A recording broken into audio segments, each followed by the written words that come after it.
Hello everybody and welcome to the first episode of the weekly Enlisted Mod Digest. Now this is a new series on YouTube that hopes to showcase 6 different mods per week, one of which being my own. And it aims at providing attention to mod creators and custom mods, since Enlisted seems to have little concern about doing that, with their latest mod digest, as of today, being posted 46 days ago. My goal with this series is to provide viewers with recommendations for custom mods, and give them an honest critique of them, so that they can see whether they want to play them or not.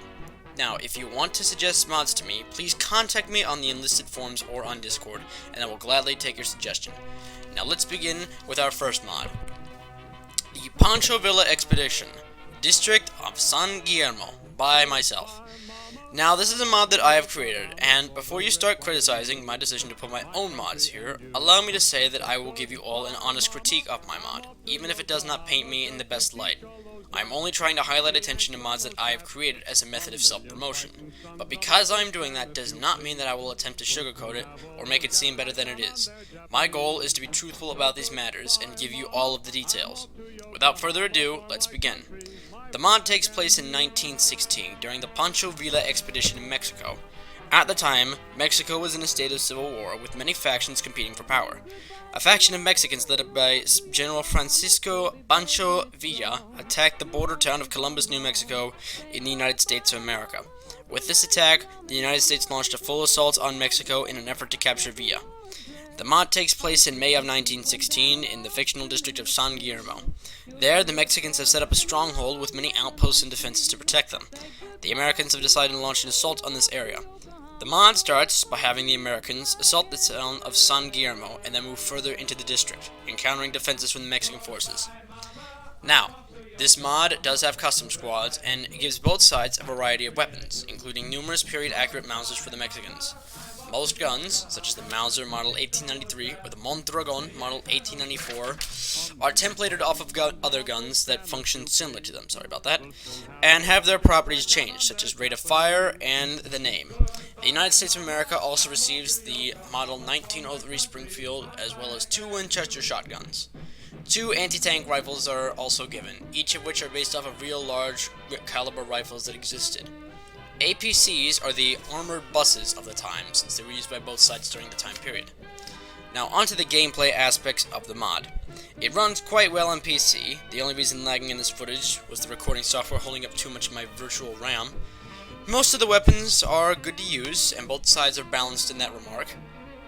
However, the uniforms of the Americans, specifically the hats, are a bit off, as the hat is more similar to that of the Australians rather than that of the Americans.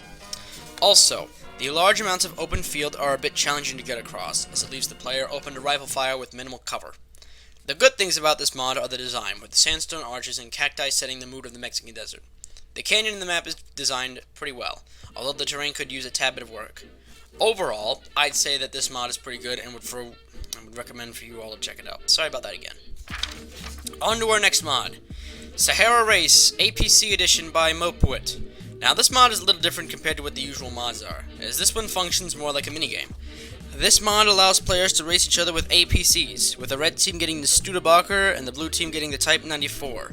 Checkpoints guide the player across the map, and the one who gets to the control point first, after completing the course, wins.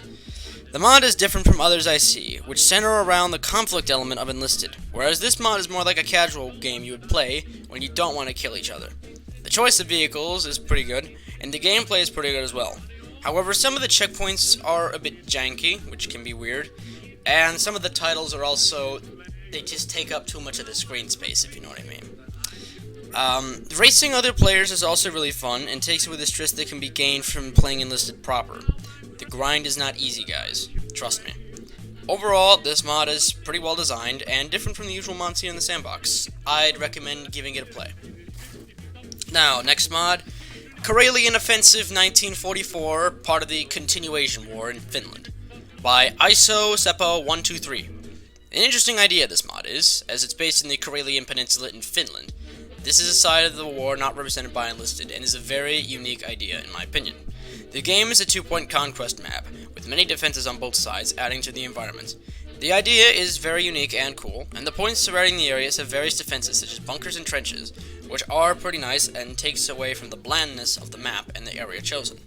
However, a couple of things I must say. First of all, there are no custom squads. This takes away the experience, as if one's going to make a mod about the war in Finland, they should at least attempt to add custom squads with the Finnish. But then again, I could be biased for saying that, since not all mod developers know how to do that. Now, the reason I say he should have added them, not only with the fact that you're not representing Finland, is the fact that some players can have unbalanced equipment.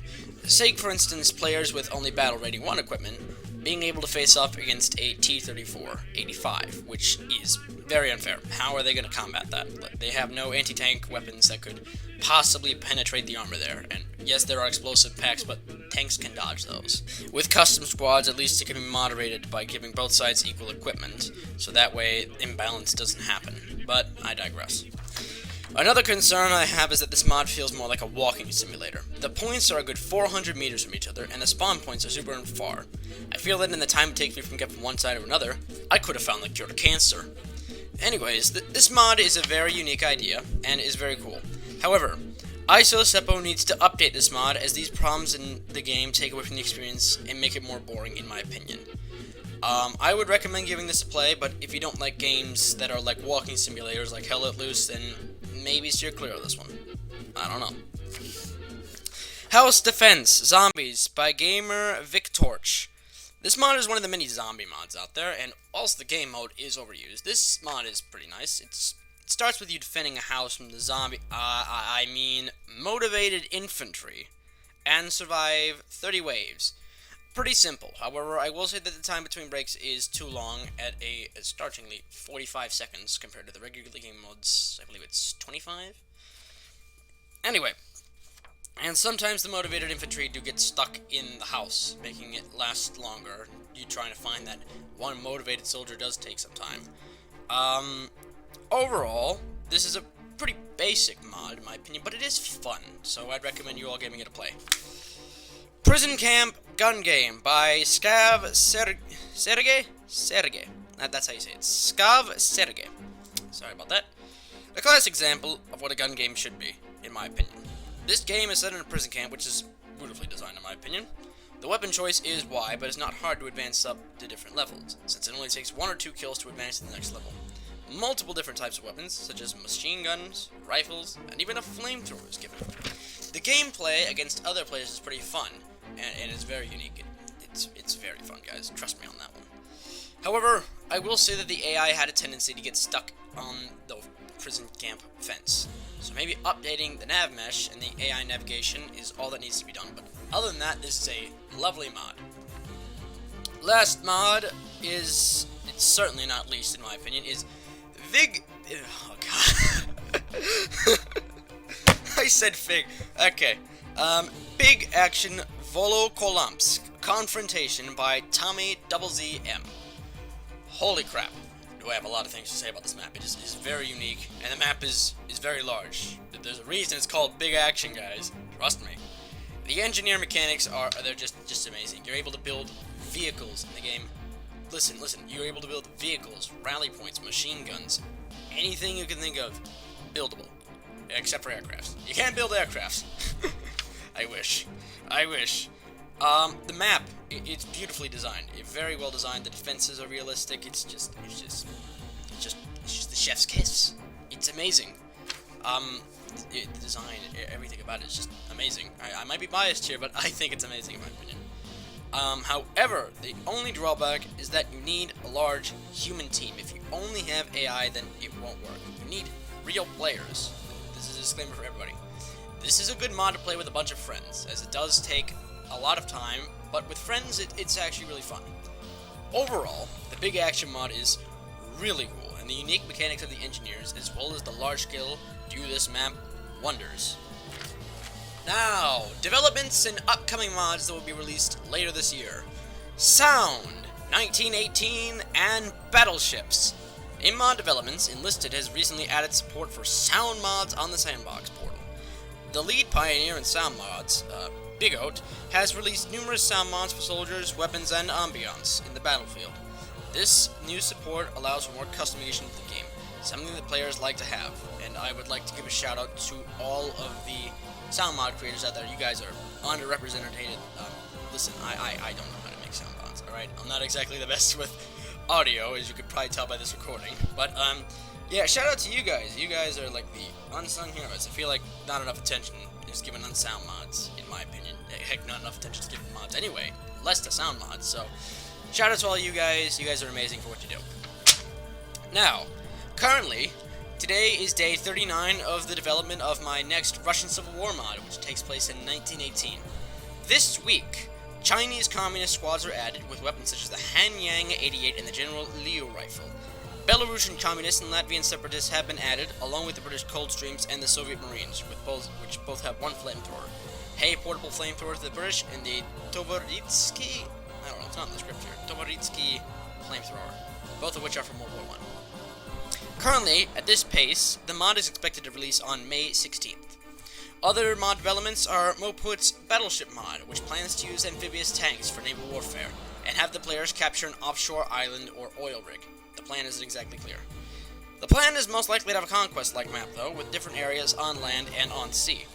That is all I have for the mod digest of this week. I'll see you in the next one, and I hope you guys enjoyed this episode, this mod digest. Feel free to let me know how you feel in the comments about this, if I should continue or not. See ya.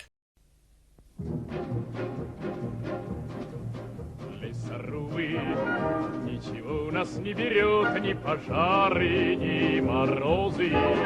Поселился